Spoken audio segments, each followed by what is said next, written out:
way to wake you need your hand away, break a thin seal.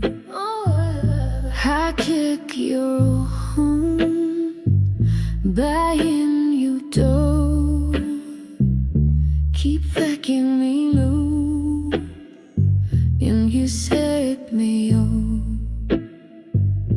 Downside some flame, it's calling me you. Lost in the night with a door in this. Some kiss waves, your eyes holding mine, caught in you, the music. Well, happy Sunday, and welcome to Dave's After Hours Trivia Club Live. Step inside the lounge, grab your drink of choice, and settle in. Here at Dave's After Dark, we stir up the memories, test your smarts, and maybe, just maybe, teach you something new along the way.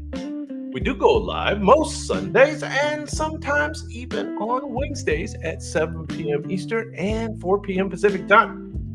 The doors swing open, the lights go low, and the trivia does flow. We do have a very special show lined up for you here tonight. We will travel through 5 decades of stand-up comedy. Each round presents the top 10 comics of the decade, and we have some fun intermission features for you as well. Our robots will quickly paint each scene, I will serve up the clues, and you will take your best guesses as we move through tonight's 5 stand-up comedy categories. Round 1 will be stand-up comedians of the 50s. Round 2 will be stand-up comedians of the 60s. Round 3 will be stand-up comedians of the 70s. And guess what round 4 will be? That's right, stand-up comedians of the 1980s. And then finally, round 5 will be the 1990s. This isn't just a trivia show. It's a fast-paced gauntlet of art, memory, and mystery. Let's see how many you can guess before the brush finishes the final stroke. Now, please do be sure to check in down in the chat. Say hello. Let's meet everybody. Throw out your guesses, or you can just hang out in the back with the crew. Hey, King, good to see you. Arena's in the house.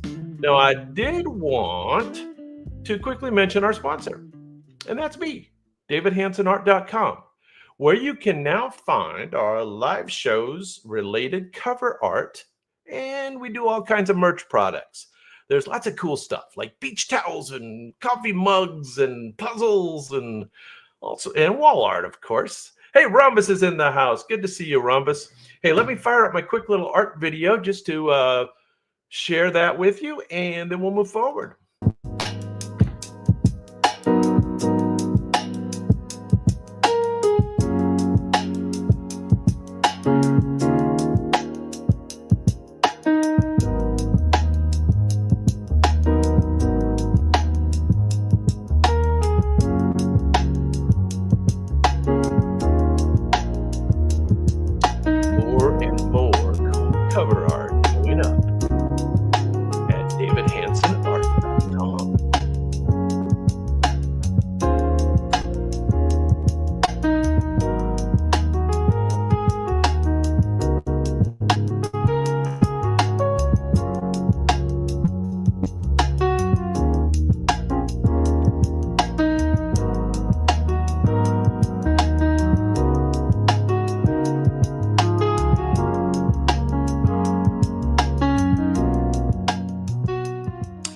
All right, now, enough of that advertisement.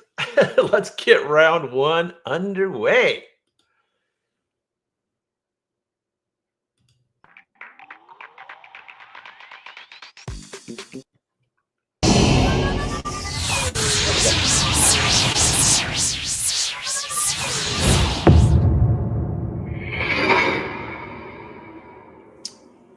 Okay.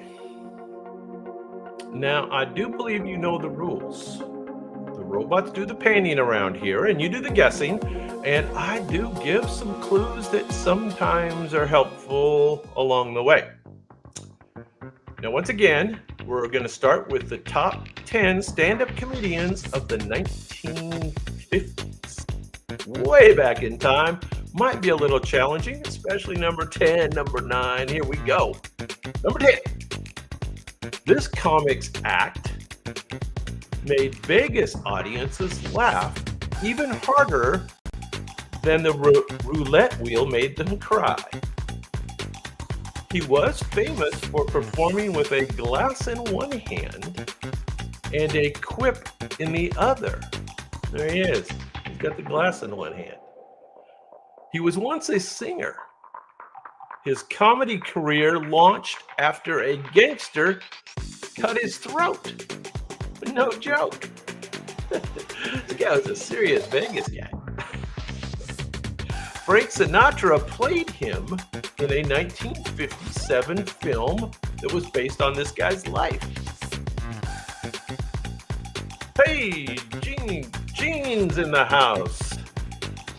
Is that Jeannie or Jeannie? Maybe Barbara. Anyway, anybody know who this is? This is a tough one. Number 10, Vegas guy, 1950s, stand-up comedian. They cut his throat. Woo. Good start. Who knows? Anybody? Going once, going twice. This is Mr. Joe E. Lewis. Joe E. Lewis. Anybody remember that at all? He turned personal tragedy into nightclub triumph. And his legacy is forever linked to the smoky lounges of mid-century Las Vegas. Joe E. Lewis. All right, number 9. They get easier. Here we go. She was dropping punchlines before most comics were dropping their baby teeth. It'll get easier and easier. That was probably the toughest one of the night. She performed in a house dress, but her wit was anything but domestic. One of the first black female stand-ups to earn mainstream success. Anybody know who this is?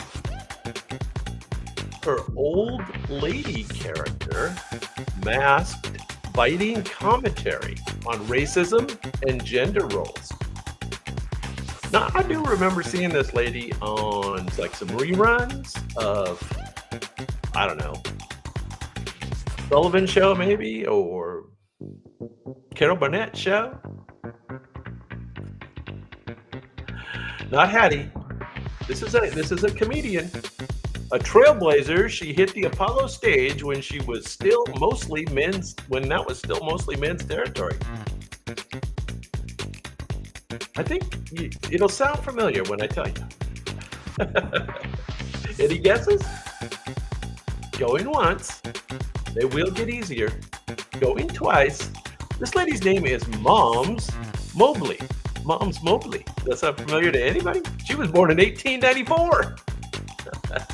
She's your landlord, Matt. Moms Mabley didn't just break glass ceilings, she left through them decades before the world caught up. Moms Mobley. There you go. All right, the names get more familiar as we go. Let's do number 8.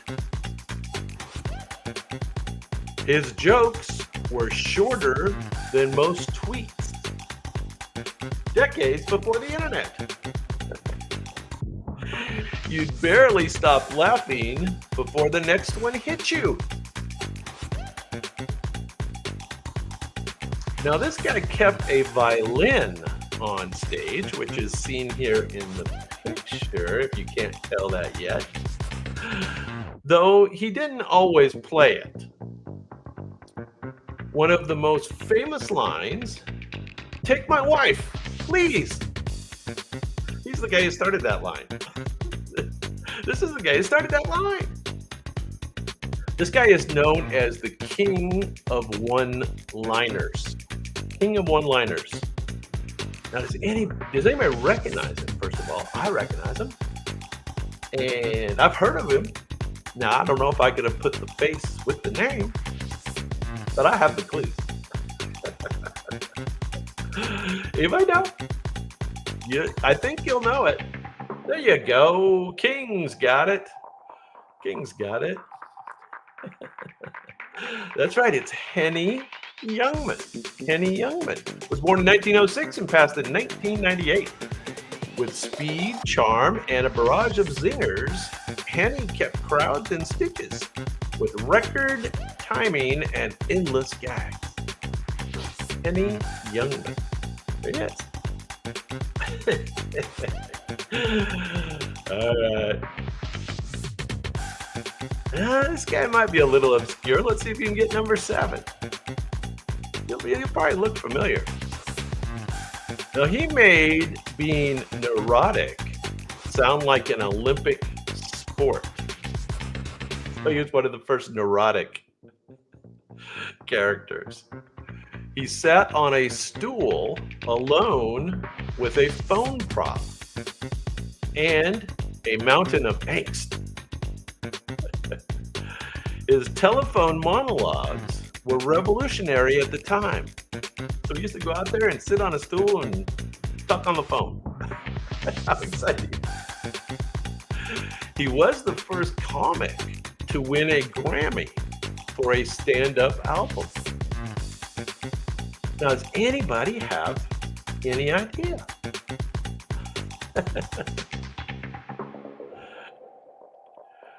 Not Dave Allen. Dave Allen's much later. This is 1950s. These guys are dead and buried.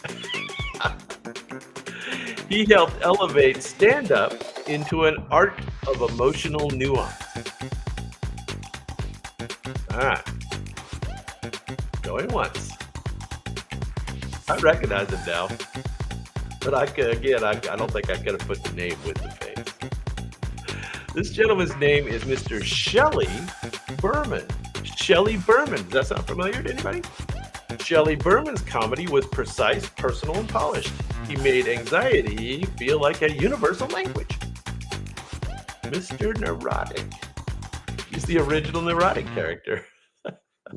It's always got to be a first, right? Now, I know you know this one. I know it. This gentleman told more jokes than most people tell lies. He carried a golf club on stage, even when he wasn't golfing. He made more overseas USO trips than some generals. All right, you're going to know this one. He helped define comedy across radio, film, and the battlefield. He is synonymous with American humor in mid-century pop culture. So he was a very clean comic, all-American. He did all the USO shows. He took all the girls with him to go perform for all the soldiers in Vietnam, for sure. Korea, I think. I think Korea. Yeah, King. You got it. There he is. I've seen Bob Hope in person a few times at his golf tournament down in Palm Springs, California when I was growing up. Mr. Bob Hope, famous for the road pictures, right, with Bing Crosby. Bob Hope didn't just perform, he toured the world, making soldiers laugh, blending patriotism with punchlines. Bob Hope. There you go. 50s is going to be the hardest category, I think. Although the 60s might be tough too. We'll see. All right, down to number 5. Top 5. Top 5 comedians of the 1950s. Here we go. Now, this gentleman walked on stage in a sweater holding a newspaper. Not a punchline in sight.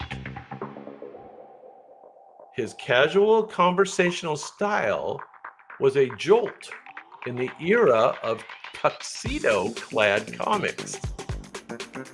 So he wore like a cardigan sweater on stage. He called out politics and culture with sharp, fearless satire. Now, you might recognize this guy, perhaps, if the robots do a good enough job with the painting. He once advised JFK on speech writing. Seriously. Gang! There you go. Now you're on a roll. You've got the 1950s groove going. He is known as the godfather of modern political stand-up. He's the godfather. And you are correct. This is Mr. Mort Sahl. Mort Sahl. He was born in 1927 and only passed recently, 2021. Mort Sahl's brand of cool, intellectual comedy rewired the genre. He didn't just tell jokes, he told truths. Mort Sahl, there he is. He's a happy guy. He did a lot of political comedy, right? Yeah. Mort. All right, we're down to number 4. Now you're going to know this one. Definitely going to know this one. Just for the picture. He's the master of the slow burn, awkward pause, and perfect timing. Unlike me. He claimed to be 39 years old for decades. An early adopter of eternal youth. Did you know I'm 39 as well? He built comedy around silence and reactions, not punchlines. Fred's in the house. Henny Youngman, wrong category. We're not doing swing dance. This is top comedians of the 1950s. He's always the straight man, never the fool, except when it got a bigger laugh. There you go. Nice typing there, King. Yeah, you did, kind of. Yeah, you did. That's correct. Jack Benny, of course. Very recognizable, right? Jack Benny made stillness hilarious. His timing was so good, even his pauses had punchlines. All right, we're going to count on the robots to give me good jokes tonight. We'll see. There he is, Jack Benny. They're all so happy. He's kind of cocky, though. We're down to the top 3. Top 3 stand-up comedians of the 1950s. Now, I think you'll know this guy. He had a very popular TV show for years and years, and it was in reruns for a long time. And he used to paint velvet clowns. From vaudeville to primetime, he never stopped clowning. He created lovable characters with names like Clem Kadiddlehopper. Clem Kadiddlehopper. He's known for clean humor and a big heart. He could mime, mug, and make an audience roar without saying a word. There you go. You guys both got that one. Say Brad beat you. Bye. Hey, a whiskered Jerry Jack. Jerry Jack sounds like one of the comedians' names. Are you a comedian, Jerry? Red Skelton is, of course, correct. Red Skelton. Red Skelton was born in 1913 and passed in 1997. Red Skelton was pure joy wrapped in slapstick. He proved you didn't need a dirty joke to bring the house down. Yeah, and I do remember. Do you remember seeing his show? Must have been in reruns, probably. Although it might have been. I don't know. When I was a kid, when I was a small kid, maybe I saw it. And he used to have this segment where he would actually do a mime thing of like painting a velvet clown. Yeah. It doesn't sound that good, does it? No, I'm 39, remember? Forever 39. All right, top two. Two more in the 1950s category.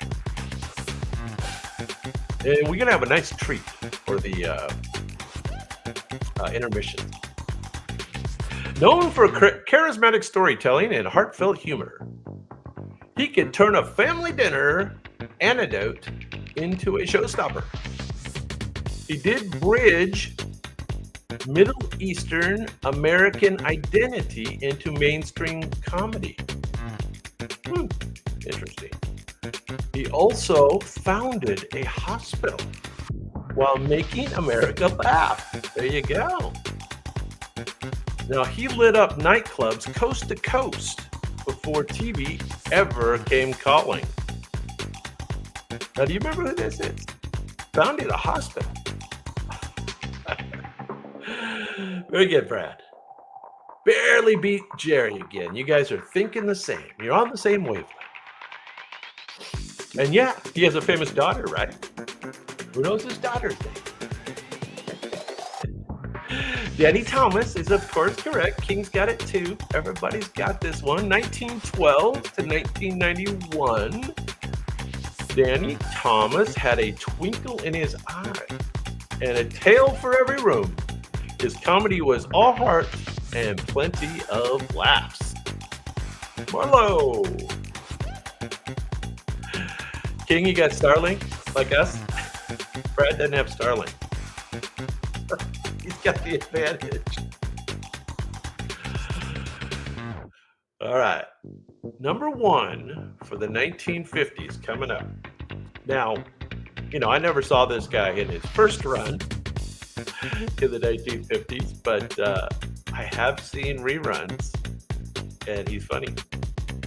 Now, his routines got him arrested more than once. He pushed boundaries on sex, politics, religion, and he had no filter.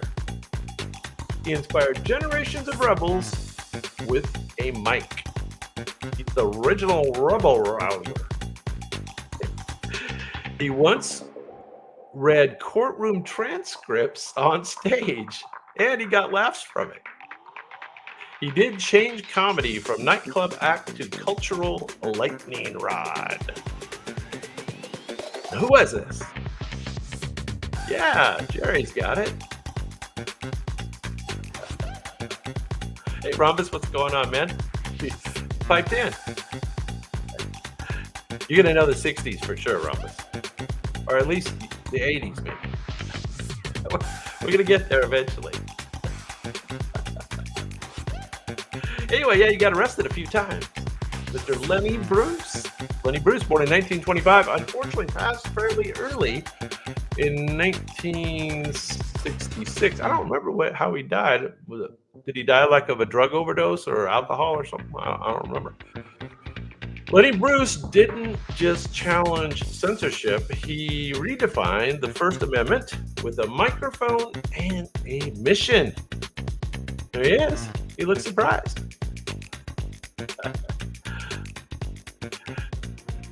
Yeah, Jerry got that one pretty fast. All right, so we do have, I've made you guys work too hard during the intermissions lately. So I didn't want to make you work too hard. So it's more of a passive experience tonight, okay? So we'll load you up here and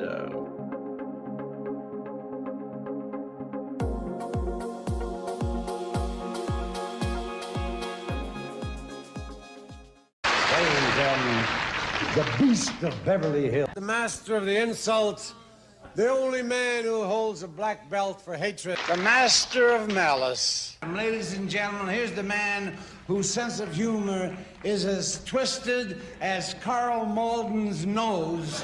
Dean, I thank you for your wonderful introduction. You would love the evening if you knew you were here. We have different people, as I do. I stand on a stage or on a lectern, or I stand here next to Dean Martin, one of the great guys, and I say this from my heart, Dean. You have a problem. Frank may I say publicly to you, is the bomb of the year. Dick Haymes would have had a turnout. It's all over, Frank. I know you don't like to hear that. It's gone. Clint, I say it, nobody else has said it, and I say it from my heart. You're a lousy actor.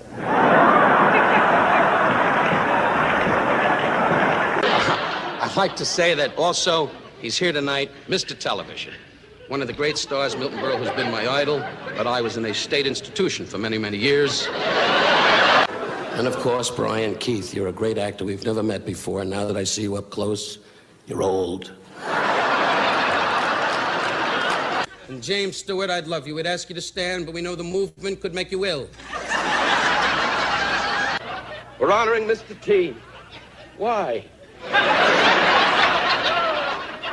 I met this man many, many years ago in a 7-Eleven store, and he said, "Give me your money." I wish you wouldn't touch me, Sammy. You people rust. Sugar Ray's a great champion. Sugar, we'd ask you to talk, but you know the blacks, your lips lock. My kid, Sammy. You're a black man. I took a guess. Russell, ladies and gentlemen, as you can see, is black. The reason you can... I've seen a lot of black guys, Nipsey, but you're overdoing it. Remember the words of a great Negro. I say that honestly. All peoples are alike. We are all working. You live in my neighborhood. I live in yours. Right, Sam? Right. Are you crazy? I kid you, Wilton. Why? Because you could hurt me. I have based my whole humor on laughing at bigotry. I laugh at Wilt Chamberlain. Ha, ha, ha, ha, ha. But if you don't laugh back, it's not funny. To you, my good friend Freddie Prince, who's your buddy, and we need the Puerto Rican people, I quote the words of a great Puerto Rican, Manuel Hateses, who said to me in New York, "You want more coffee?" I have regards for you, Marty, from Tony Bonini and Frankie Gazzano. And they told me to tell you you'll be dead in the morning.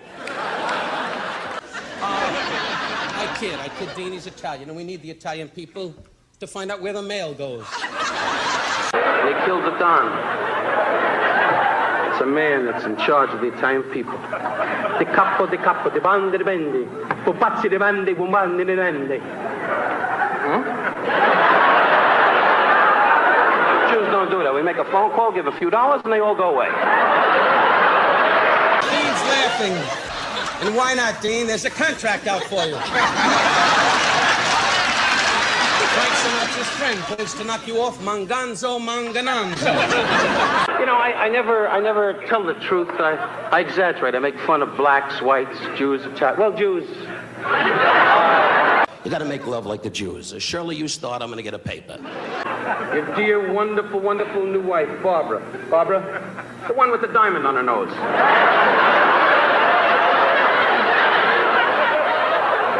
I have a Jewish wife. She doesn't do that. She has so much jewelry on, she can't keep her head up. We need people like Bob Hope. He is not Irish, he's not Jewish, he's not Italian, he's not black. Just all-American guy. When he was born, he came out of his mother with a flag wrapped around him. Buddy Bob Hope, as you all know, he's in the back, standing there with 3 soldiers and an American flag saying, "Find another war."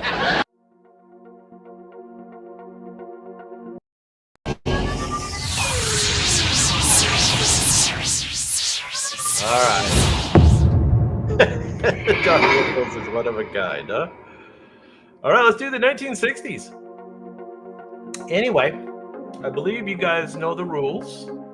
Hopefully I got the right file, and we're going to have comedians from the 1960s up now. Yeah. Okay, I give the clues, robots. No, whatever. You guys guess. First one's kind of hard. 1960s. Top comedians from the 1960s.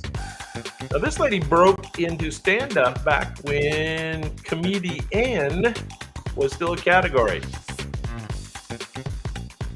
I guess that's a female comedian.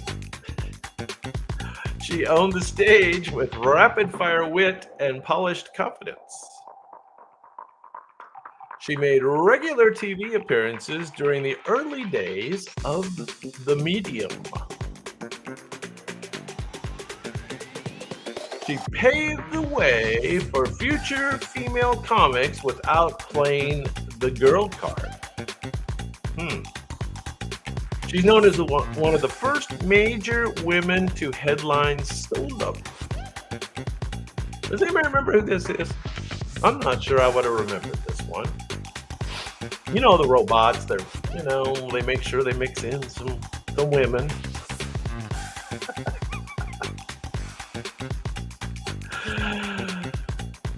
Joanne DeWitt, was she Three's Company? That was much later.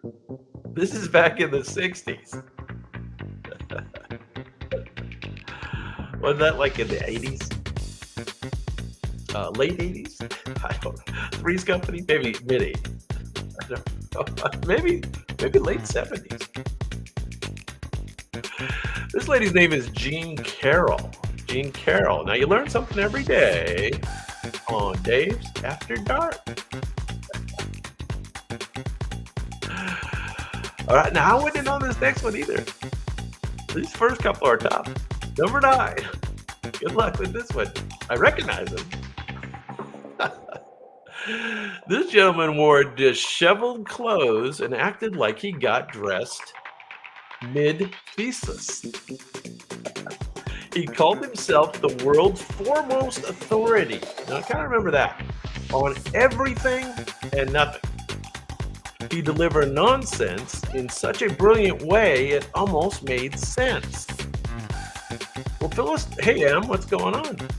Phyllis Diller's a good guess with that hair, but this is a man.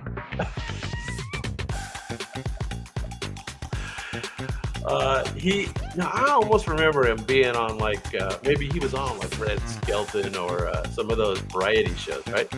Inspired absurdist comics like Andy Kaufman. So Andy Kaufman followed this guy later. His act made you question, is this comedy or a fever dream? So like a Robin Williams kind of thing. Anybody remember who this is? This is like the original Andy Kaufman or Robin Williams. And he went by the name Professor. That doesn't help, does it? Nobody remembers, of course. You're going to have to Google it. Look up his Wikipedia. This is Professor Irwin Corey. Professor Irwin Corey turned gibberish into gold. His baffling genius made confusion a punchline. There he is. Okay. I don't remember him either.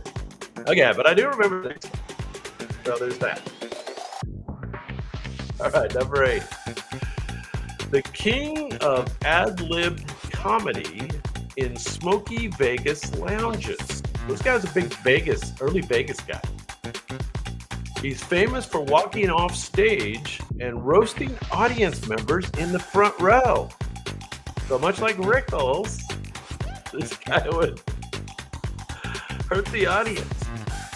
He could riff for hours without repeating a line. Quick-witted. He shared drinks and punchlines with Sinatra's Rat Pack. So he wasn't part of the Rat Pack, but he was performing along the same timeline. Alan King's a good guess. Hang on to that, Jerry. Good premonition, but this is not Alan King. This is somebody else. It's actually a big name. You guys should know this. Vegas. Think Vegas. Think quick-witted.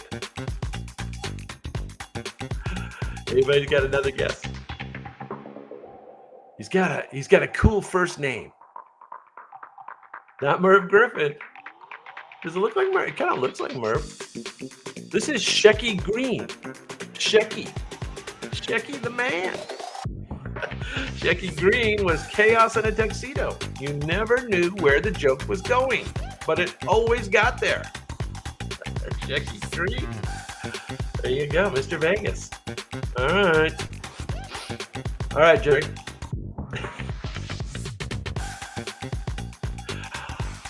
Next up, observational humor before it was cool, or before it was even called that. He built routines around airlines, dentists, and suburban strife. Can't really tell who it is yet. but you guys are correct this time. Kevin's in the house. What's going on, man? Good to see you. Welcome back.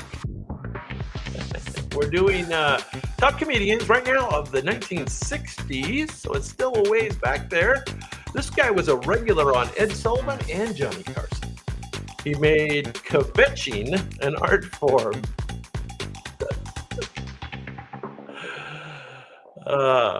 But you guys don't have Alan spelled correctly, so there's that. So there is that.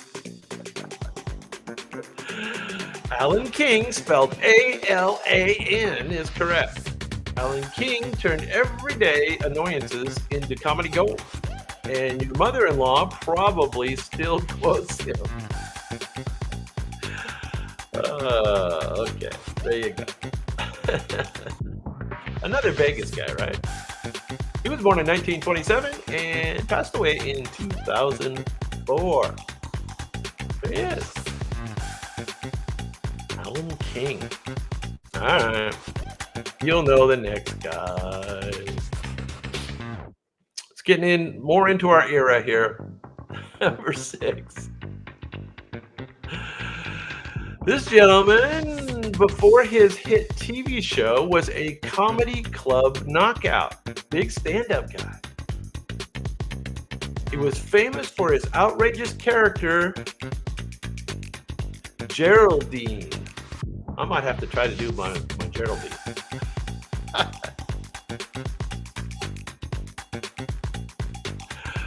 He was the first black comedian to host a successful network variety show. He mixed charm, character, work, and cultural commentary with ease. Well, M, good guess, but no. And Jerry, good guess, but no. No. This guy had his own show. I used to watch it every week. I remember it like as a teenager. I watched it every week. M, there you go. Very good. Geraldine. Do you remember Geraldine? He would cross-dress. Yeah, Jerry. Flip Wilson. Flip Wilson is correct.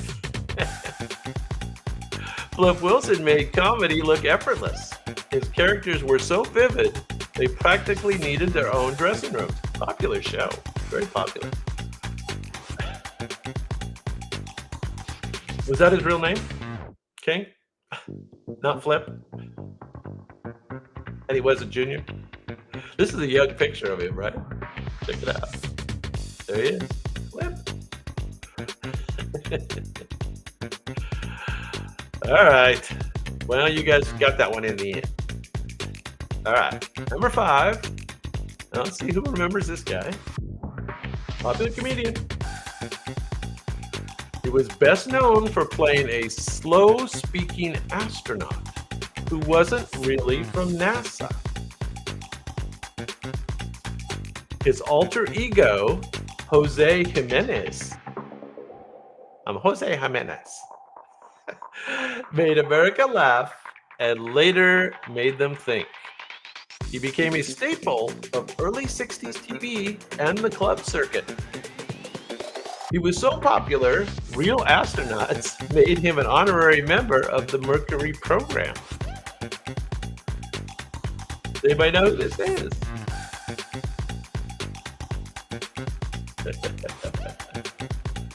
Anybody remember this guy? Jose Jimenez. Pretending he was an astronaut. Kind of like our friend Wayne, Brad. Kind of the same. We have a friend named Wayne who pretends to be an astronaut every time he goes out to a strip club. Should have I said that? Maybe I shouldn't say that. There's no secrets here on Dave's After Dark. We'll all have a couple drinks and we talk.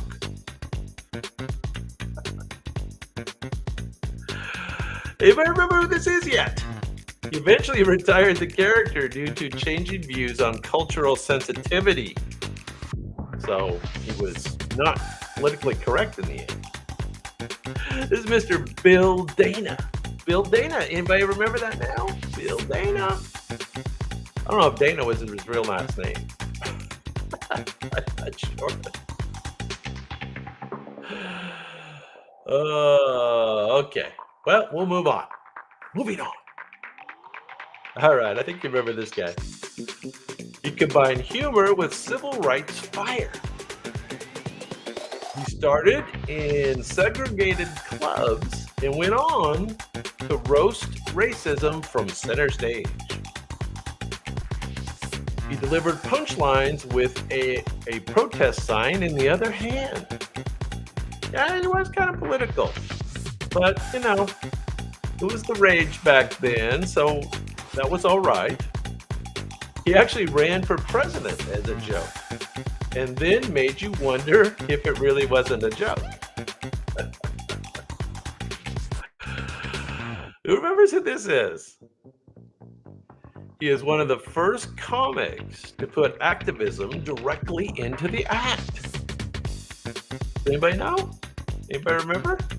This stuff is all going back a bit, isn't it? Maybe we're waiting for the 70s. Yeah, I guess he ran for president as part of his act, right? Which was later followed up by Pat Paulson. Right? He did it later. This is Mr. Dick Gregory. Does that sound familiar? Dick Gregory. That looks like Dick Gregory. Yeah, Pat. Yeah, Richard Gregory, Kevin. You're correct. Dick Gregory didn't just make you laugh. He made you uncomfortable in all the right ways, showing how comedy could be weaponized for justice. There you go. Top 3. Ready? This gentleman could become 10 different characters in a single minute. No props. This is the original Robin Williams, for sure. He improvised entire routines out of thin air and audience cues. He was a big influence on Robin Williams, Jim Carrey, and every improv comic after. There you go, Brad.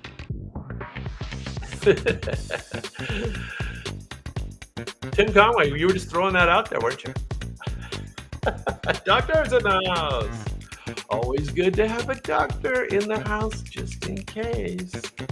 Off the wild genius whose brain moved faster than the mic could catch. You were good to skip the 50s and 60s, Doctor. Waiting for the 70s. Red Fox would have been a good one, but believe it or not, Red Fox is not on my list. That's the whole point of this. I'm trying to make everybody angry so they comment. Jonathan Winters is, of course, correct. You are right. Jonathan Winters was an unfiltered fountain of funny. No script needed. Just raw, unrelenting imagination. Now, if you don't... Hey, Juicy fruit. Jonathan Winters was a crack up. If you haven't seen much Jonathan Winters, there's some funny Jonathan Winters stuff available. Okay, we're doing the last top 2 of the 60s. Top 2 of the 60s. You know them both. They're both huge. Number 2. This was the master of the one-sided phone call.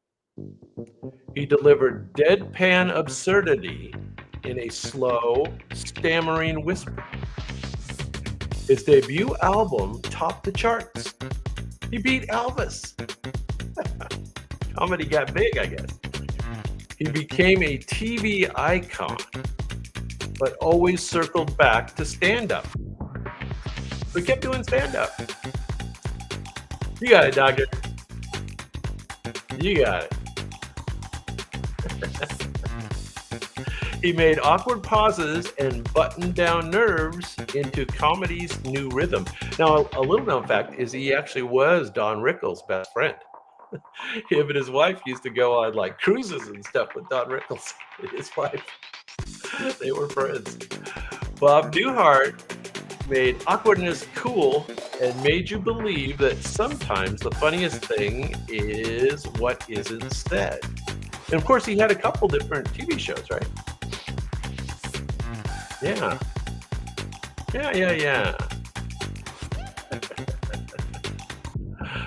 Bob Newhart is correct.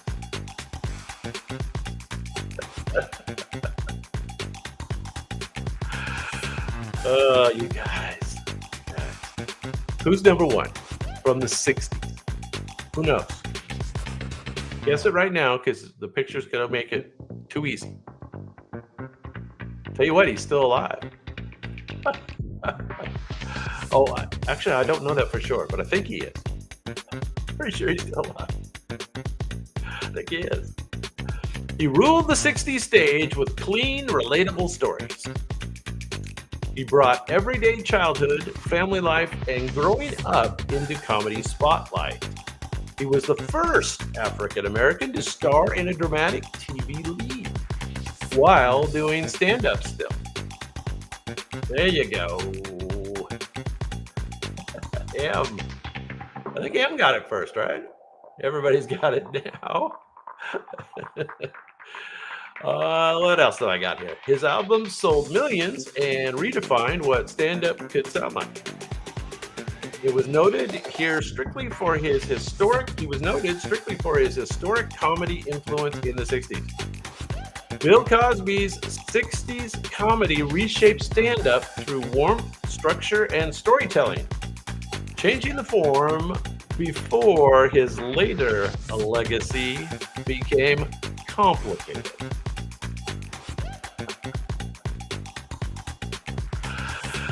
There you go.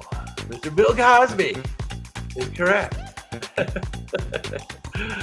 Who had it first? M had it first, I think. All right. Well, there you go. Bill Cosby is correct. Before his legacy became complicated. All right. Well, I do have a little another feature, intermission feature. So let's see if I can figure out how to turn that on, and we'll get it going. Let's see here.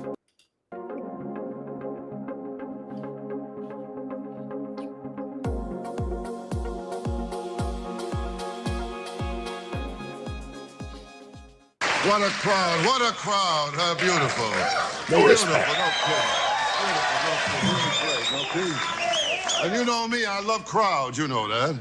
I mean, when I was a kid, my house was always crowded, always people around. You know, I come from a big old-fashioned, hard-working, stupid family. That's what I come from. What a dumb family I got. Well, last week I looked up my family tree, 2 dogs were using it. I don't know. I'll tell you, lately, nothing's going right, you know? I mean, I'm gaining weight. I can't stay in a diet. Last week, I went nuts. I tried the rice diet. You're kidding? Between meals, kept folding my shirts.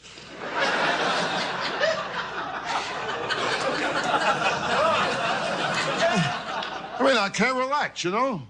The other night in my nightclub, I felt like having a few drinks over to the bartender. I said, surprise me. He showed me a naked picture of my wife.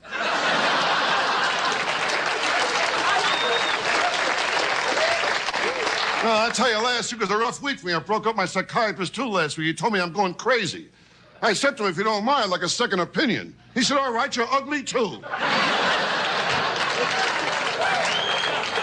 And then he told me to lay in a couch face down.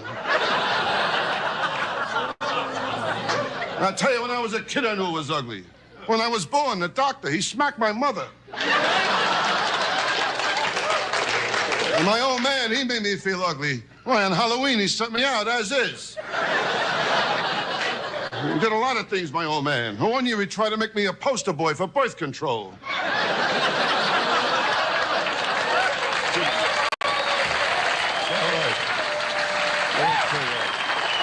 I'll tell you, I went through a lot of things when I was a kid. You know, the kids all made fun of me, made fun of my cousin, too. They called him Four Eyes. And later on, he got glasses, and they call him 8 Eyes.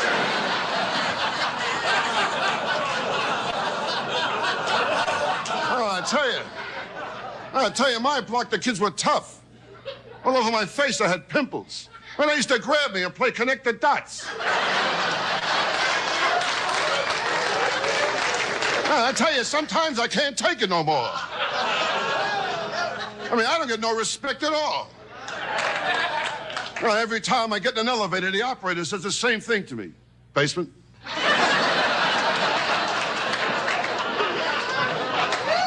That's the same thing, my own house, no respect. My boy's birthday last week, had a little party, brought out the cake. The kid blew out all the candles. I said to him, I hope your wish comes true. He said, if it does, that's the last time you'll watch me blow out candles. What a smart kid I got.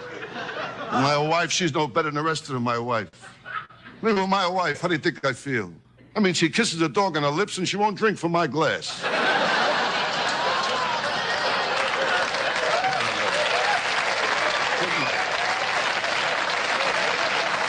And I tell you, the first time I made love to my wife, that was a beauty, too. I got curious. I said to her, how many guys been before this? And she looked at me. She said, not enough to make up for this.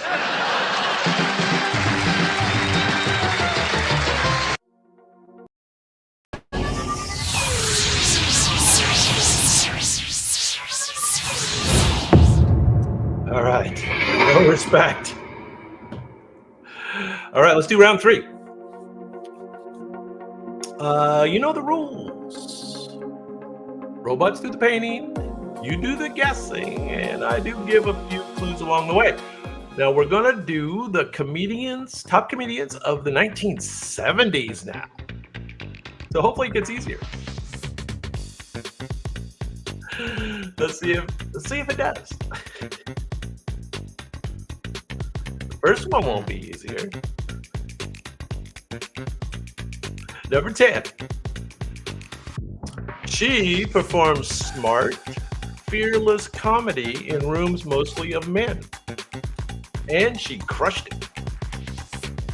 She joked about relationships, politics, and being a woman with no apologies. She was one of the first female comics to finance her own special. She was a regular on late night shows, but still edgy enough for the underground cred at the clubs.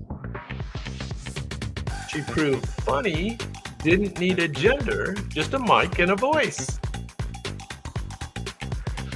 I don't know if this looks that much like her. Does anybody know? Now we're into the 70s.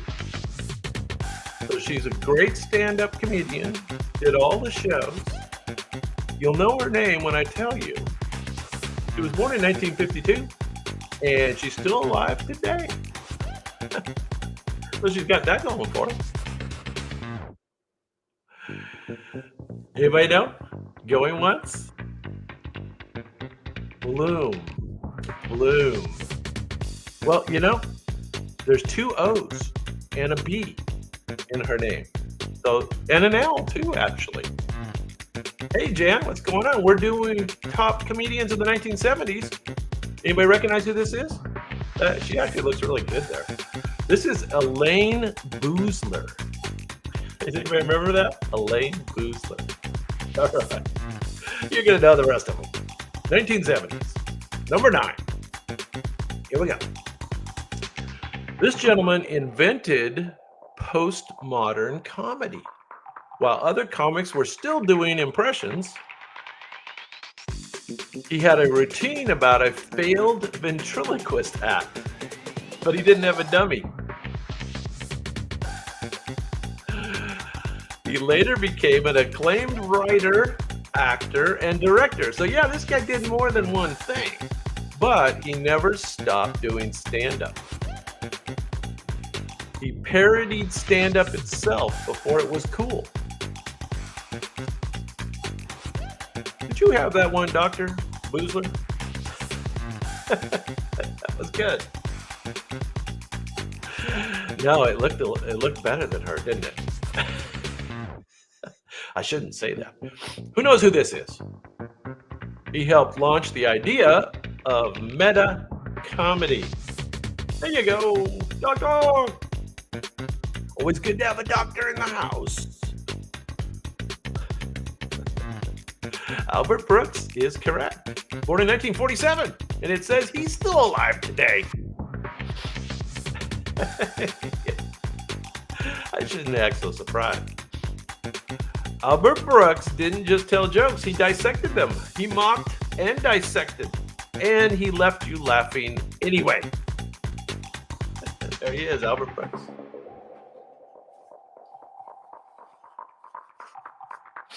I got a tickle in my nose. Excuse me. Woo! All right.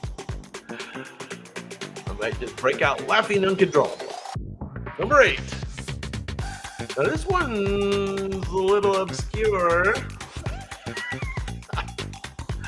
He was beloved by comics, though, even if you didn't know his name. So the robots know he's obscure. He delivered punchy, smart one-liners with perfect rhythm. I can't tell who it is yet.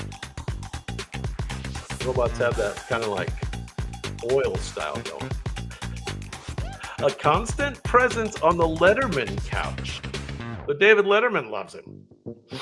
Does David Letterman look like the Ayatollah to you guys? Have you seen David Letterman lately? He kind of looks like the Ayatollah. He can make the absurd feel oddly logical. He's a true comics comic. Doctor, how'd you know that? How'd you know that? I had no idea who this guy is. He's got the same name as one of Marilyn Monroe's husbands. I think. Is that right? Maybe that's wrong. Oh.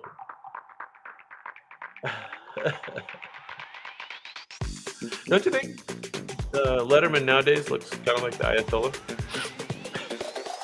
George Miller is correct. George Miller. George Miller might not have been a household name, but in the comedy circles, he was royalty. There you go, George Miller. Does he look familiar to you now? No, just from Letterman, right? All right, I think everybody's got to know this guy. Here we go. Number 7, 1970s.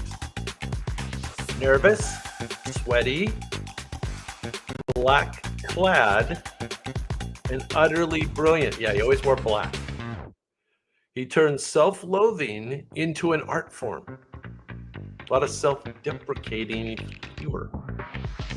He obsessed over relationships, his parents, and his neuroses. Neuroses. His delivery was part therapy session and part stand-up marathon. He was a major voice of neurotic New York comedy. So there's the key clue. Oh, you guys got it already. Sorry, I didn't look up. I was busy acting out my flute. You are correct, Doctor. Yes. You are correct. This is Mr. Richard Lewis.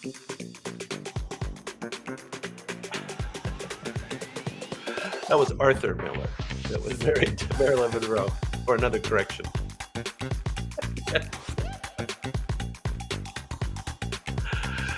Yeah, he had like a TV show, didn't he? They have like a series later on, recently. Yeah. Richard Lewis did pass in 2023, though, unfortunately. Richard Lewis is correct. Richard Lewis made being miserable hilarious and made you feel better. There you go. All right, you know this next guy. This guy was a Carson regular.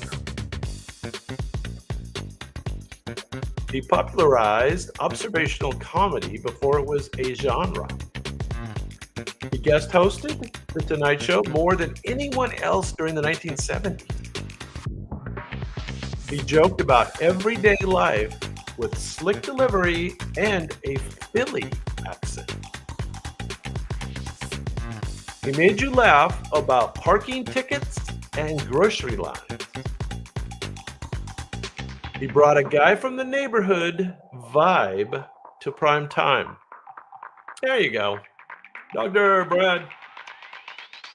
Doctor always has the short version, and Brad brings it in with the full answer. Stacy's in the house. Good one, Stacy. You are correct. David Brenner. Yeah, Rapido answers. Very good, David Brenner. David Brenner made the mundane memorable, and he made late night TV feel like your living room. And yeah, he did. He guest hosted Johnny Carson many times. I remember I was always, kind of disappointed when I saw David Brenner was on because I love Johnny Carson so much. But, sorry, Dave. He's happy anyway. Look at him. He's smiling. He doesn't care. Yeah. All right, top five from the 1970s. Here we go. Now, this lady walked on stage with a purse and a sharp tongue. She took no prisoners, especially in Hollywood and high society. She openly talked about sex, age, and plastic surgery before anyone dared.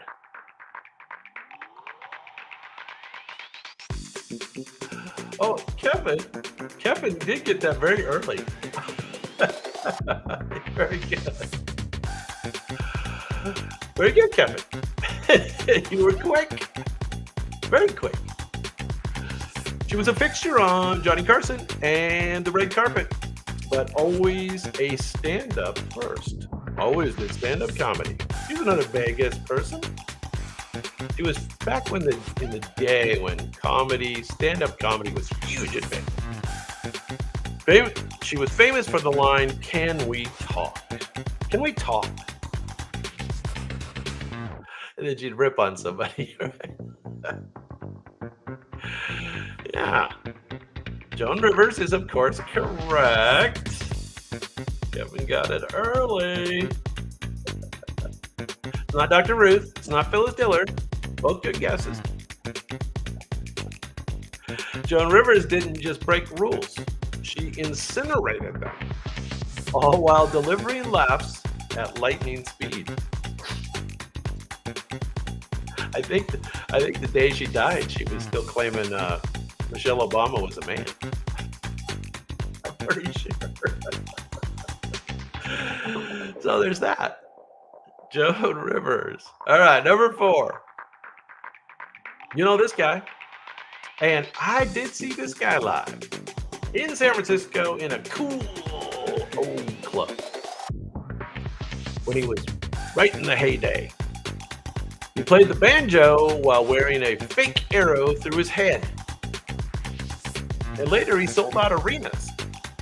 He revolutionized absurdist physical comedy with a sharp suit and a wild delivery.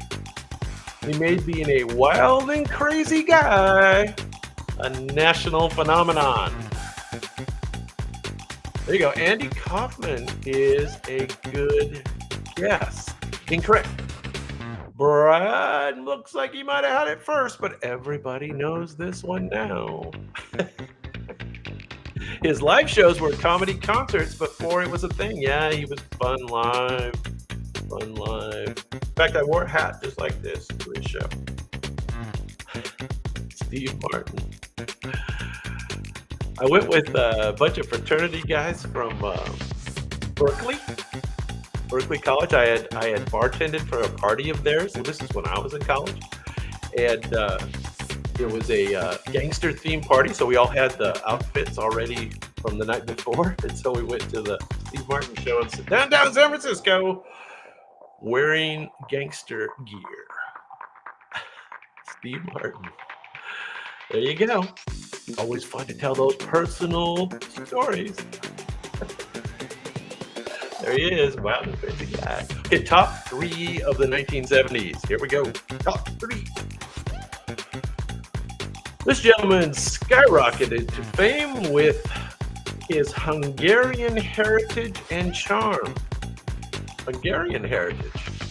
He became a sitcom star overnight, but always stayed loyal to the mic.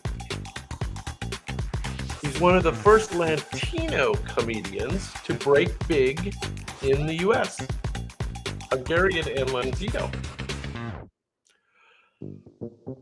There you go. His comedy fused identity, youth culture, and rhythm. There you go. Dr. M. Remember him? Great show, right? His comedy fused identity, youth culture, and rhythm. He tragically died young, but left an indelible mark. There's a ChatGPT phrase, indelible mark. Freddie Prinze is correct. You are right. Chico and the Man. There you go. This is Chico. He was huge, and it was sad when he died. Freddie Prinze is, of course, correct. 1954 to only 1977. Holy smokes.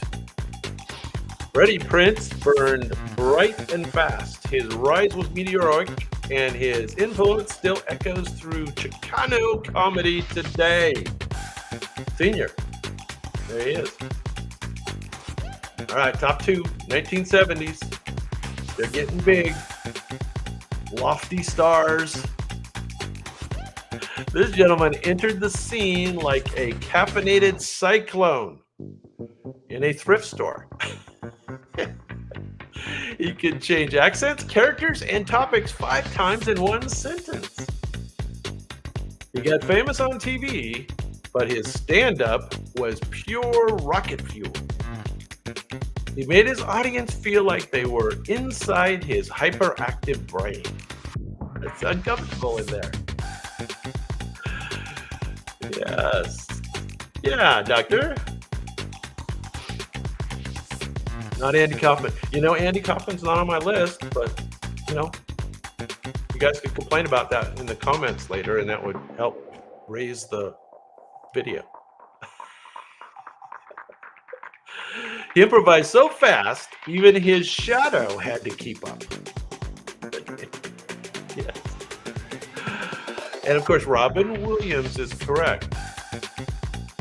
Robin Williams didn't perform stand-up, he detonated it. A one-man fireworks show with a mic. And I do have a special treat at the next intermission. Robin Williams was born in 1951, and he did tragically pass young in the year 2014.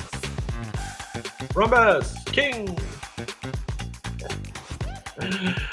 There he is, Robin Williams. Yeah. All right. So we're down to the top stand-up comedian of the 1970s. He took raw life, pain, race, addiction, and turned it into gold. He spoke with such honesty, it made people laugh, cry, and squirm. He invented characters on stage who felt more real than most sitcoms. He inspired nearly every other major comic who followed him. Now, who knows who this is? I don't see the answer yet. Oh, I do. M had it very early. Pyrex. What's going on? Yes, M had it. Very good, M. And Mr. Artie's in the house. Good to see you again. Good to see all the people coming back. Appreciate it. His 1970s albums and specials still require listening for comics. And you are all, of course, correct. This is Mr. Richard Pryor. Richard Pryor was born in 1940 and passed in 2005. Richard Pryor didn't just dominate the decade, he rewrote the DNA of stand-up, blending truth and comedy like no one before or since. Richard Pryor. All right, well, we did the top 10 of the 1970s now. So after our brief intermission, we'll be doing the 80s. Let's do an intermission, though. Intermissions are fun tonight.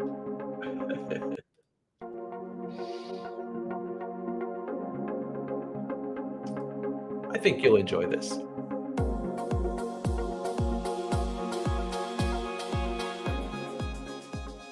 Would you welcome Mr. Robin Williams?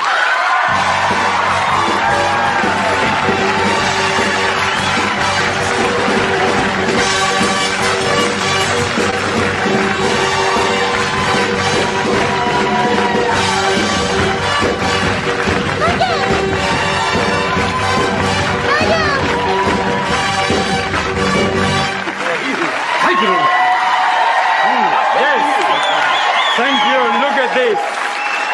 Yes, Ed, I'm so glad that Sears had that sale. Yes. Very good. Look at this. Fabulous. You like that? Very much. I like this. All of these clothes. It's a fashion statement or a question. I love it. Look at this. Look at these people. Yes, I love it. Look at the men. Thank you. Thank you. I'm bad. I'm bad. No, Michael, you're not bad. You're sensitive, you're delicate, but you're not bad. Michael Tyson is bad.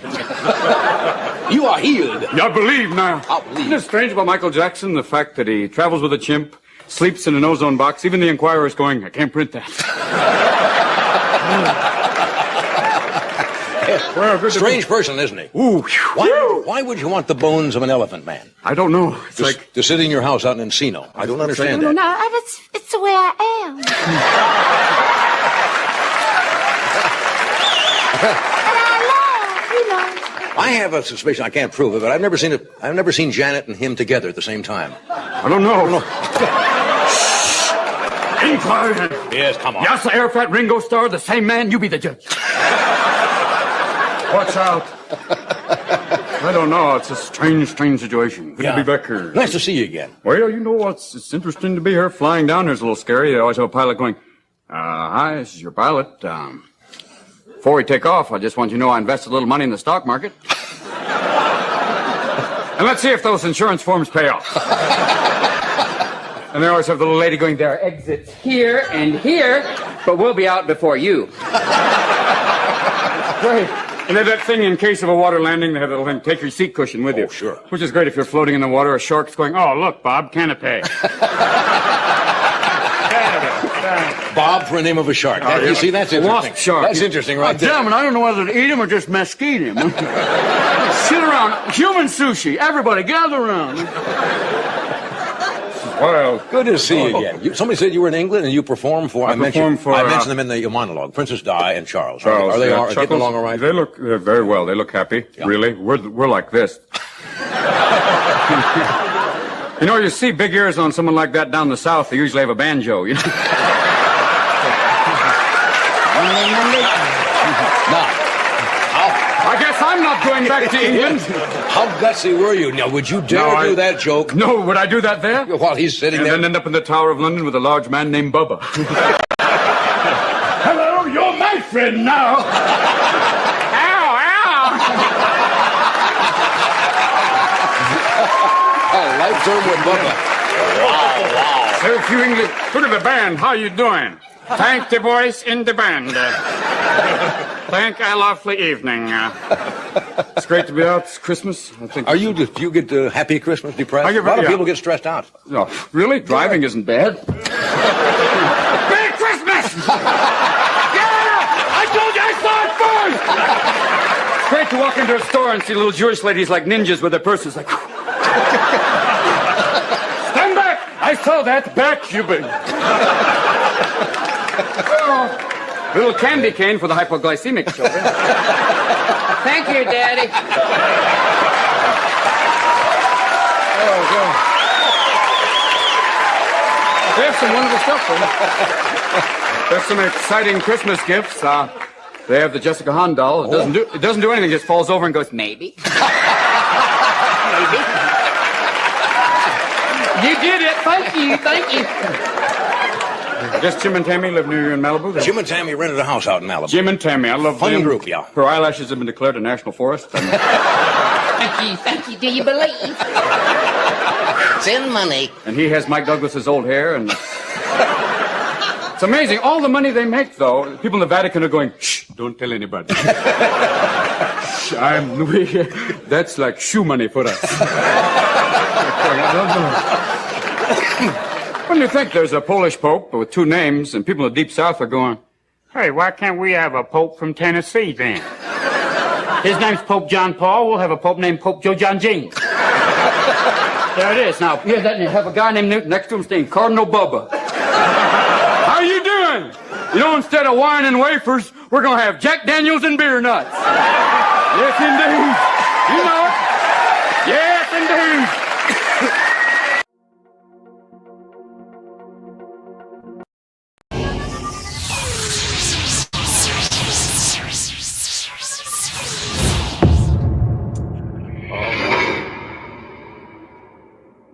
Well, I don't know. We're not making you work as hard during the intermissions tonight. You can just kind of sit back and passively enjoy.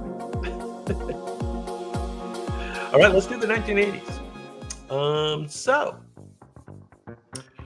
I'm thinking you guys probably know the rules for this game. And robots paint. You guess. I give the clues. Here we go. Anyway, number 10. This lady rocked blazers, bow ties, and a quirky intelligence. She was famous for talking to the audience like they were neighbors. Neighbors she barely trusted. Master of improvising entire sets from crowd conversation. Dry, witty, and smarter than your honors student. Ah, doctor, how'd you know that? Very good. That was pretty quick. A staple of NPR and 80s club circuits alike. Was she on NPR? You are correct. It is Paula Poundstone. Paula Poundstone. Paula Poundstone made comedy personal, spontaneous, and a little wonderfully awkward. Like dinner with your funniest introverted aunt.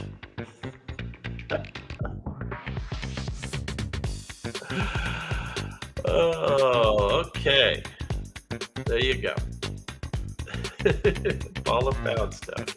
Okay, we're doing the top 10 stand-up comedians of the 1980s. And Paula is definitely the most obscure.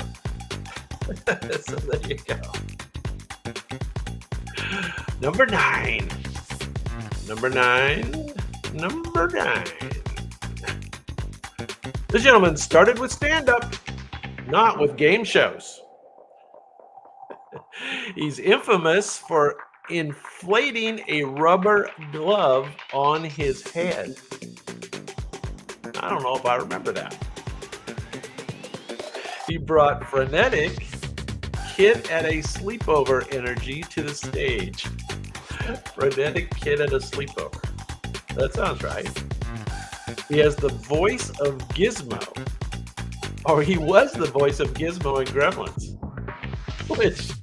Which somehow fits. Yeah, exactly. Yes. Yes, you guys got this one pretty quick again.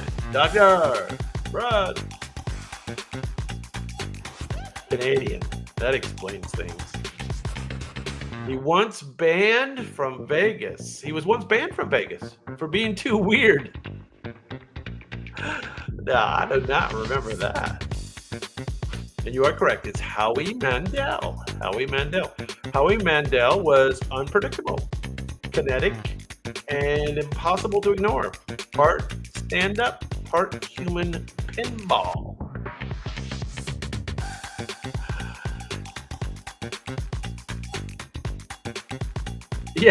Yeah, that's how he had hair for quite a while. I think, he decided to shave it once it receded enough, right? Earth girls are easy. Oh, he did all kinds of weird stuff. There you go. All right. You'll know this lady. She's been around forever. Soft-spoken, but her punchlines hit like darts. She's famous for dry delivery and precision timing. Another Vegas person. One of the first women to headline Vegas in the comedy boom. She turned marriage and manners into a comedic chess game. Who knows who this is? He is a germaphobe. How he is. You know who this is. Miss Las Vegas. He said things like, I love being married. It's so great to find that one special person you want to annoy you for the rest of your life. Lots of marriage jokes. Not Roseanne. And yes, it is Rita something. Who knows what the something is? Rita Moreno. She's not a comedian. I don't think. She was an actress and a singer, right? I think. Rita Moreno. You know who this is. Rita. Rita Rudner. Rita Rudner, does that sound familiar? Rita Rudner made the 1980s glamorous and hilarious. There you go. Rita Rudner. I guarantee you know this one. There you go, Brad. You got it. And we can't blame slow internet. This gentleman entered with a leather jacket, a cigarette, and zero chill. He mixed nursery rhymes with pure shock value. He's the first stand-up to sell out Madison Square Garden. Did you know that? That's a little known fact. First one.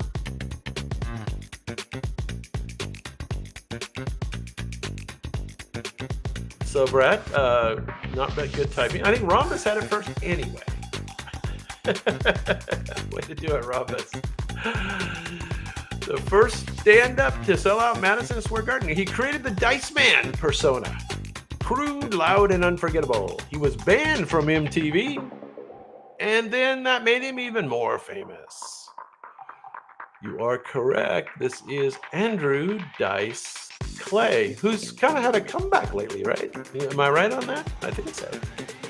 Andrew Dice Clay was a walking controversy, either loved or loathed, but never ignored.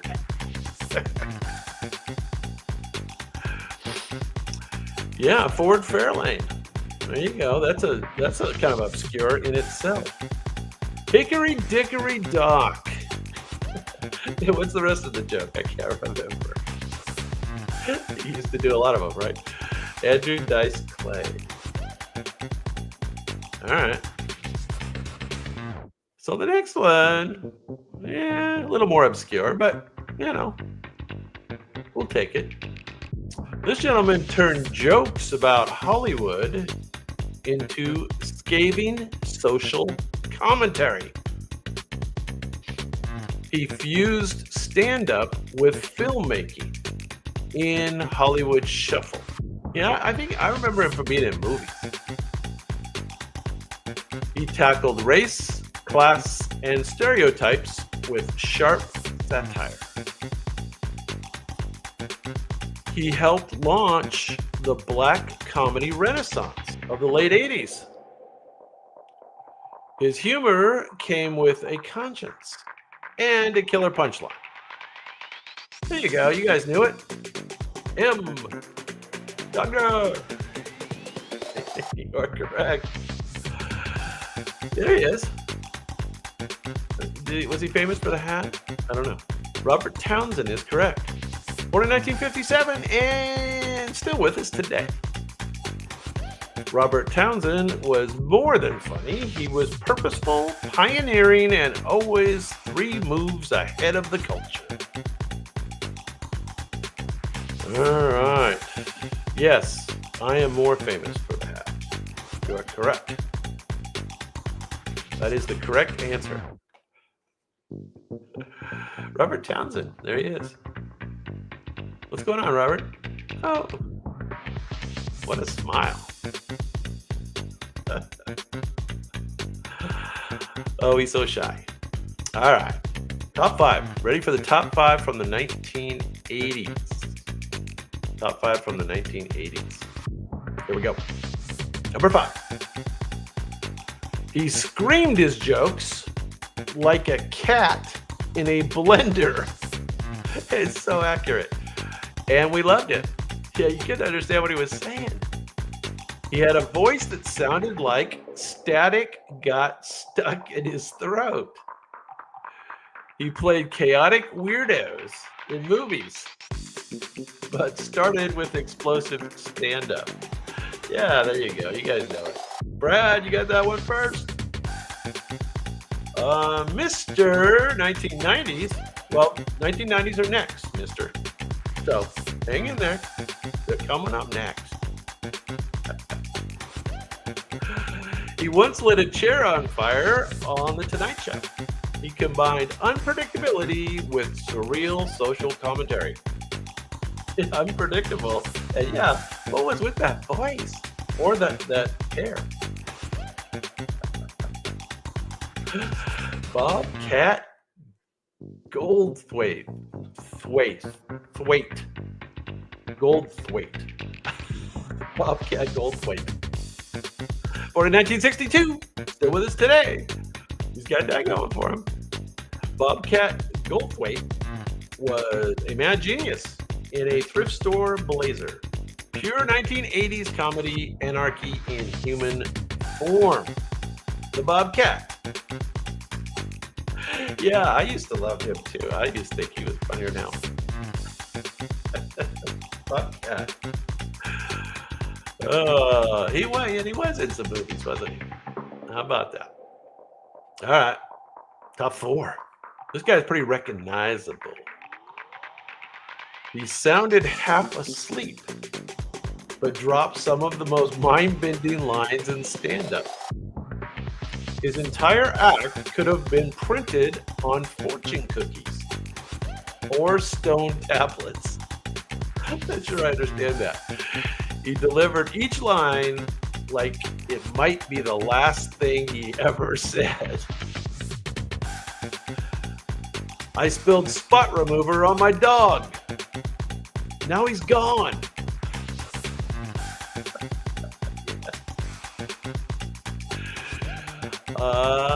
Not David. David Wright is like the son of Frank Lloyd Wright. Stephen Wright is correct. That is correct. Stephen Wright, born in 1955 and still with us today. Miracles of miracles. Stephen Wright whispered the weird truths of the universe, one deadpan masterpiece at a time. Yeah, so I'm remembering him for being so deadpan, right? He's minimalist.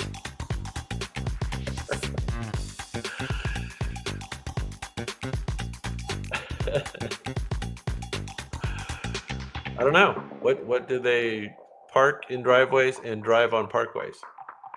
Or why do they? Stephen Wright, there he is. Look, deadpan. Oh, this guy have a funny little video. All right. Top 3. Top 3, 1980s. This gentleman's huge. He turned everyday nothingness into decades of laughs. Famously asked, what's the deal with? And built a career on answers. He perfected clean observational humor with surgical precision. He launched a sitcom empire, but his roots were pure stand-up. Yes. You guys know that? Am might have had that first, I think. There you go. Very good, Em. He what are we saying now here? He helped define modern relatable comedy. And you are correct. You can already tell it's Jerry Seinfeld. Jerry was born in 1954. And knock on wood, he's still with us today. Jerry Seinfeld made the trivial profound and the mundane feel like prime time gold. It's hard to believe there's two above Jerry Seinfeld from the 1980s. But there's two better stand-up comics. Newman. George. A lot of funny stuff.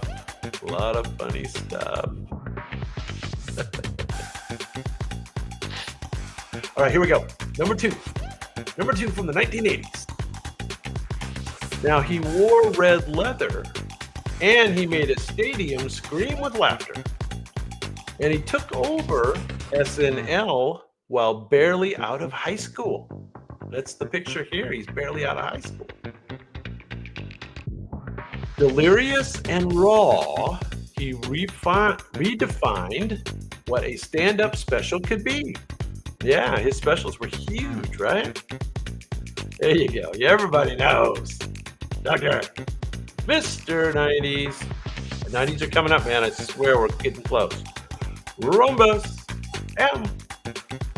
His impersonations were spot on, and his charisma unstoppable. He delivered edgy, electric comedy that electrified the 80s. And you are correct. He's not number one for stand-up. I think he's number one for star power. But you're going to like the number one for stand-up. That's right. Eddie Murphy. Eddie Murphy didn't just perform. He exploded. His stand-up was legend in the making, and one raunchy joke at a time. Yeah, he did tell some dirty jokes. That was good. He looks young there, right? Very young. All right. Who possibly could be above Eddie Murphy in the 1980s?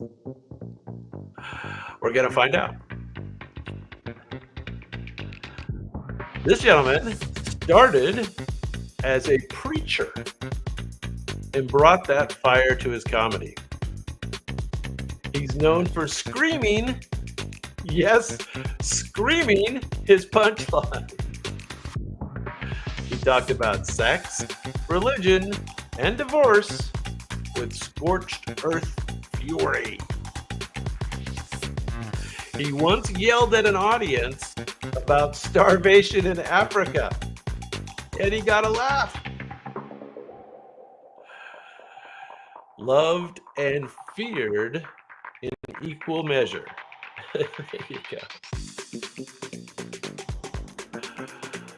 Milk Moret. I like that, Robin. That's funny.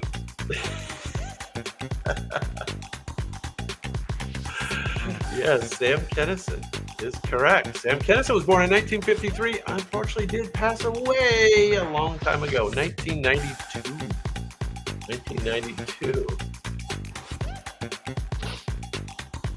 He drove Motley Crue to the Whiskey A Go-Go. Really? That's a little known fact. Sam Kinison was comedy's primal scream, raw, wild, and impossible to tune out. So I don't know if he was better than Eddie Murphy or not, but you know, he was good. Kind of embodied the 1980s. Him and Bobcat.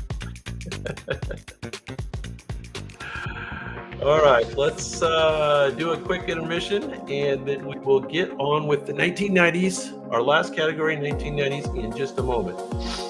Let's see what we got left in the intermission file.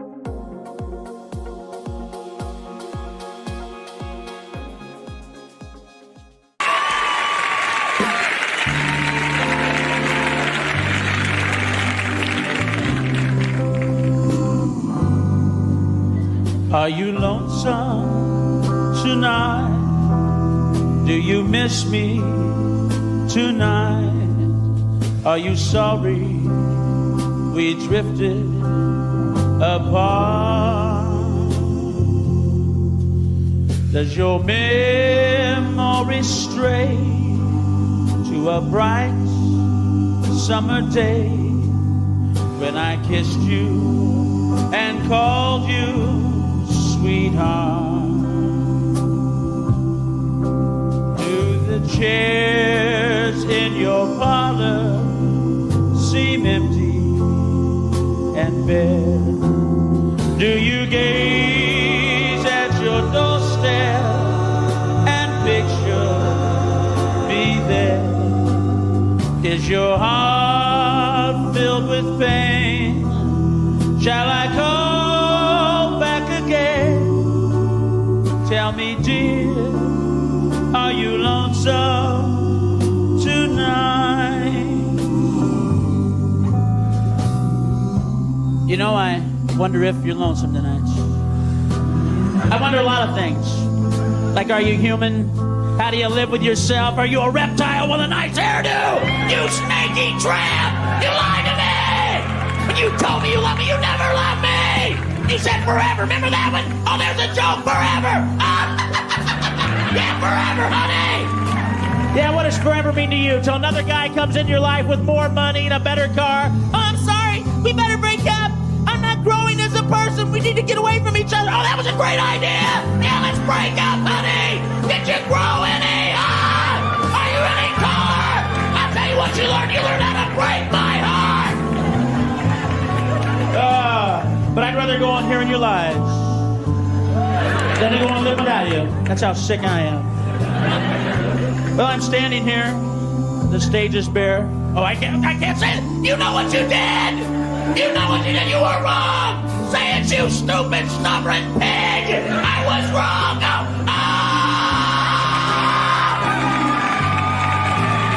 Is your heart filled with pain?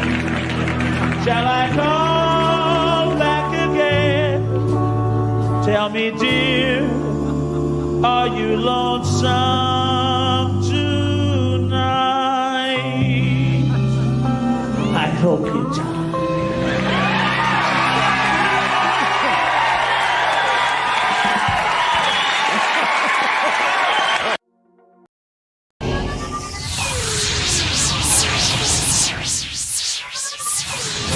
Funny stuff. Funny stuff. All right. You know the rules. Robots paint. You guess. And I do give you a few clues to try to throw you off along the way. Now, this is our fifth category. This is the top 10 stand-up comedians of the 1990s. 1990s. All right, here we go. Number 10. He turned redneck pride into a multi-million-dollar punchline. His signature, "You might be a redneck," became a cultural juggernaut. He made Southern stereotypes self-aware and hilarious. He anchored the Blue Collar comedy tour as it got started. Yeah. Mister, you are Mr. 1990s.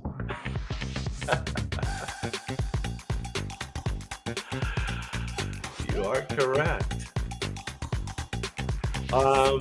He had fans quoting his act at barbecues nationwide. Yeah, it was kind of a different crowd that he started with, right? But he gradually caught on with everybody. Now, Jeff Foxworthy is the same age as me.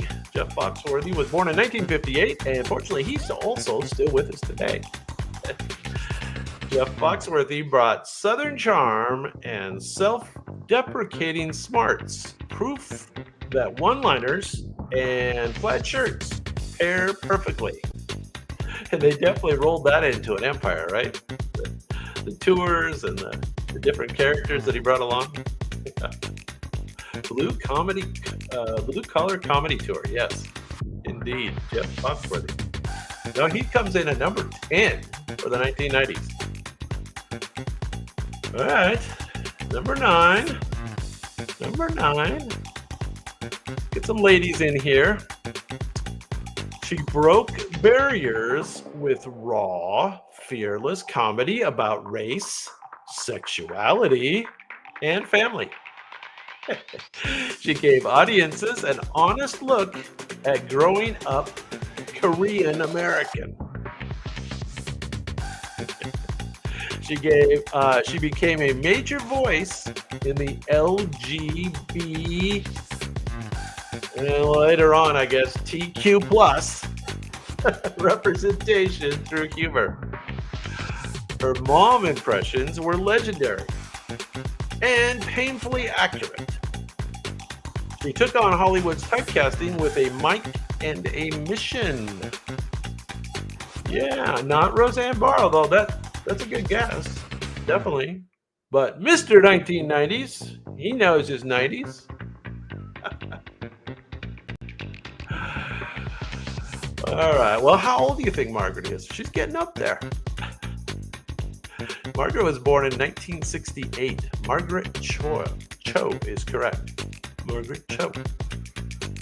Margaret Cho made identity political, personal, and hysterically real. Decades before it became mainstream. Yeah, she's funny. Funny lady. Korean American. Yeah. 57. Not that old. 57 Chevy. All right, this is 1990s, remember? Number 8. This gentleman delivered surreal one-liners in a mumbling stoner drawl. I used to do drugs. I still do, but I used to too. His act felt like a string of high-concept Post-it notes. I don't get that. Okay. He avoided eye contact and lit up the stage anyway. Yeah, you guys know.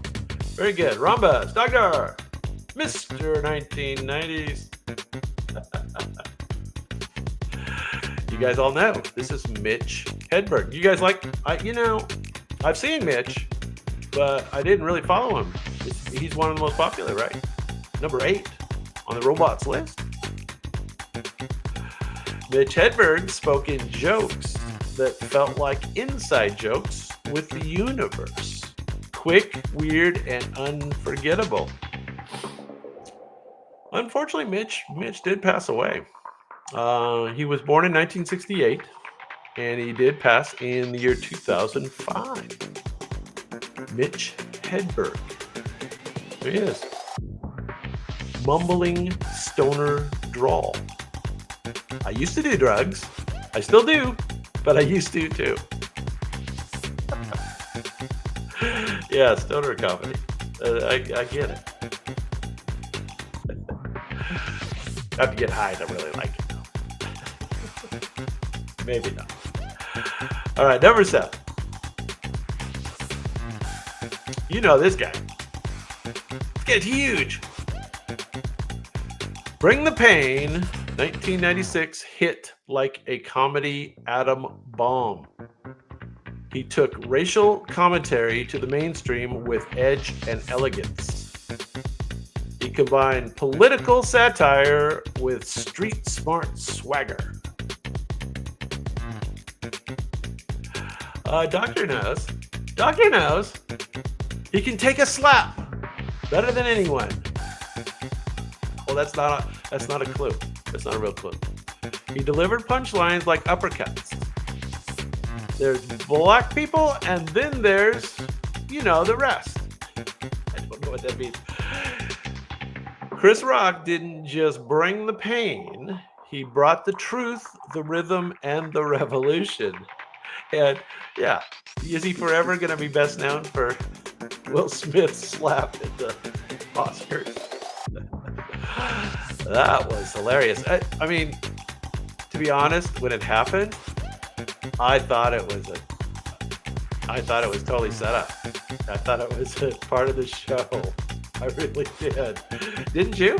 Didn't you think it was part of the show? Maybe it was part of the show.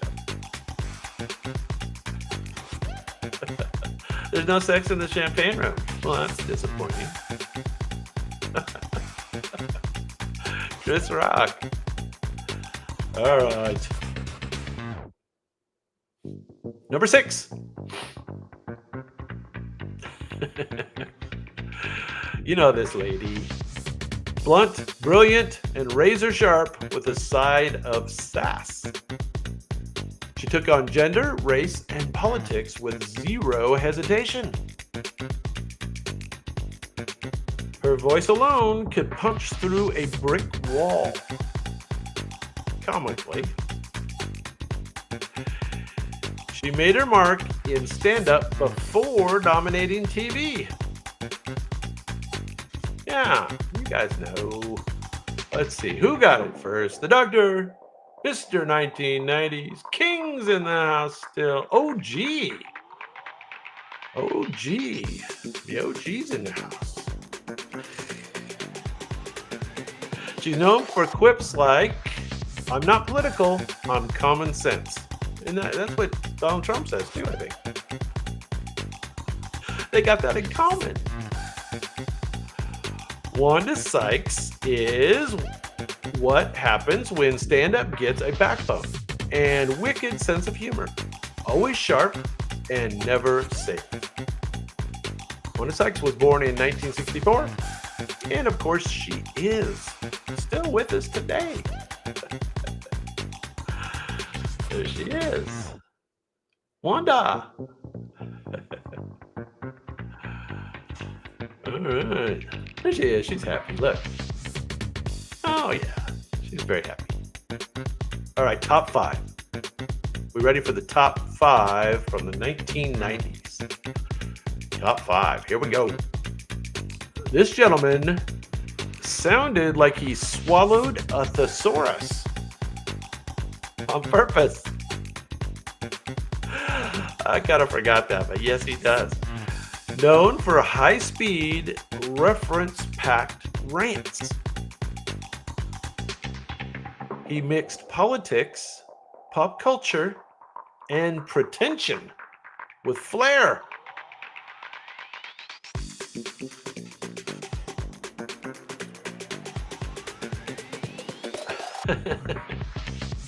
This is top 5 of the 1990s. Top 5 of the 1990s. Yes. Ramos knows. Doctor. Mr. 1990s, of course, knows. He did anchor the weekend update on SNL with cerebral bite. He left audiences thinking, wait, was that funny? Or was it just true? He had that great delivery where it would really make you think, right? And it took a while to hit. Oh, Dennis Miller.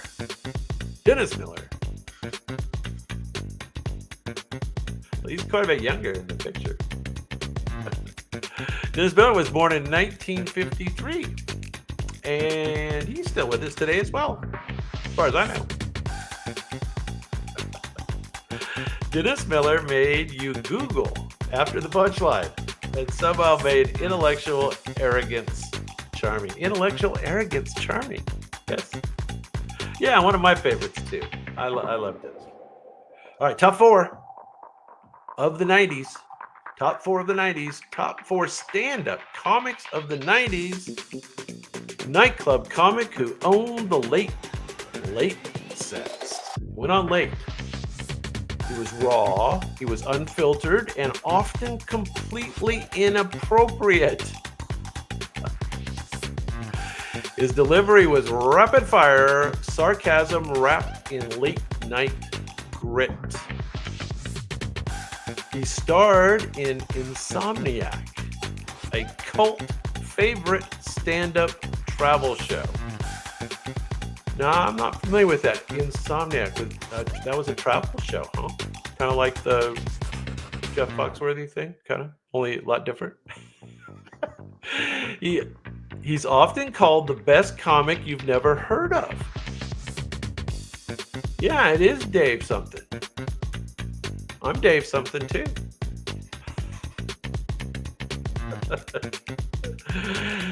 You are correct, Doctor. Yeah, Mr. 1990s. Yeah, kind of close. Doctor has it. You are correct. This is Dave Attell. Attell. He was born in 1965. Dave Attell is stand-up's dirty secret. Raunchy, brilliant, and beloved by anyone who's ever done 5 shows in a night. He goes on late. Dave Attell. All right, top 3. Now, I have to admit, I don't know if I'd put this next one at number 3, but I do like her. We have to go back to the 90s and think, well, that's quite a while ago. The queen of alternative comedies, grunge era. Now that's an accurate clue. Her stand-up felt like coffee house confessional.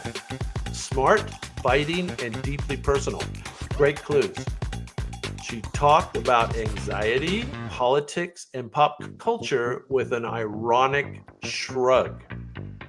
She wore flannel and sarcasm like armor. She played a huge part in defining the anti-mainstream movement. Yeah, you knew that, Doctor. Very good. I don't know if I put her at number 3, but you know, she was in a bunch of movies because she was so liked, right? That's right, Janine Garofalo. I said that good, didn't I? Garofalo.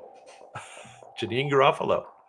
Janine Garofalo made Not Coping an art form, and her stand-up hit a generation right in the existential crisis. Yes. I don't know if that looks that much like her, though. Kind of, I guess.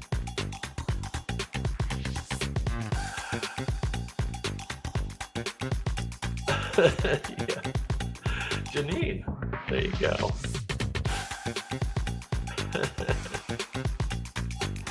All right, 2 more from the 90s. 2 more from the 90s. Now, again, I don't know if I put this guy right number 2, but, you know, he's funny. He rose from alt rooms to mainstream with geek-powered brilliance. He blended comic books, sci-fi, and social satire in rapid bursts. He could make a joke about Star Wars and Plato in the same breath. He became a fan favorite for intelligent, punchy, nerd humor.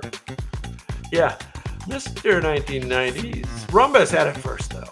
Good job, Rumbus. Oh, Doctor even had it with the short answer first. Rumbus, Doctor's always cutting you off by the short answer. He's made a living at that. So I don't know. I guess I'm too old. But you know, I'm not that into him. But you know, I guess he's funny.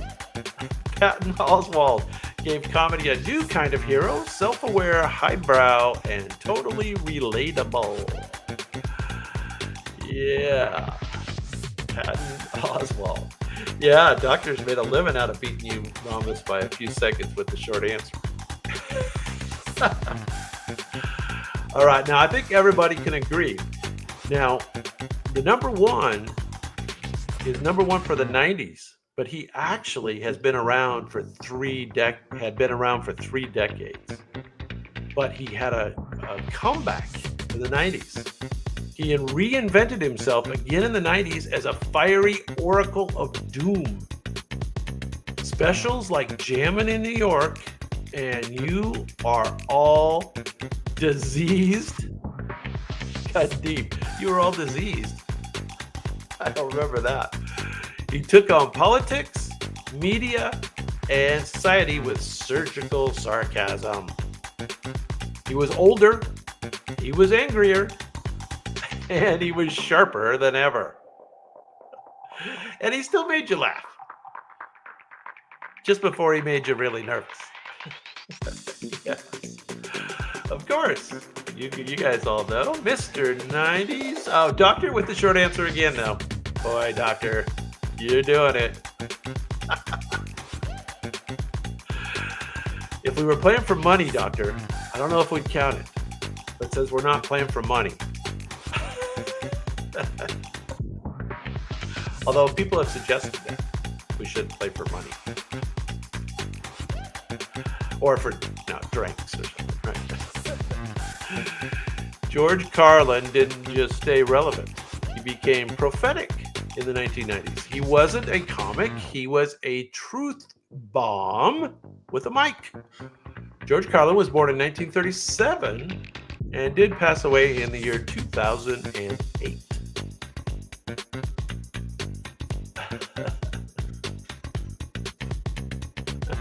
Yeah. That's funny. Yeah, Doctor. Well, folks, that is all, folks. I need the Looney Tunes Porky Pig ending. Well, it was kind of fun. Kind of, sort of. You probably liked not having to work. Yeah, Bill Hicks, he was good. Yeah. You know, I think you guys should all make those comments when you watch the rerun of my thing so that it can raise the video. So tell me all the people that you think should have been in there.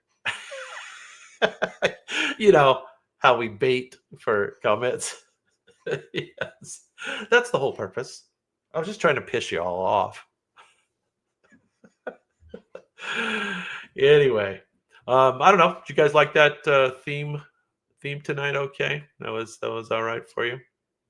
Hey, for the people, for the regulars that are here and the new folks as well, you know, we usually do Sunday and Wednesday night. I cannot do the show this coming Wednesday. If I did the show on Thursday instead of Wednesday, who could show up? Let me know with a thumbs up if you could show up on Thursday instead of Wednesday, because I can't do Wednesday. No show Wednesday, but if I have enough people interested, I will do the show on Thursday instead. And of course, we're going to come back on Sunday with a new theme. So if anybody knows, we have Anthony Hopkins lined up. So one of our categories for the next show would be Anthony Hopkins films, which that might be fun. Okay, so we have some people that are half interested in Thursday, so that's a good sign. So anyway, just keep that in the back of your head. I'll of course put it on the posts that we're going to do Thursday instead of Wednesday, and that'll do it. So I really appreciate you guys coming as always. Super appreciate it. And I do have a compilation of all the different 50 comics in a video. And I'll say goodnight. And once again, appreciate y'all.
uphill.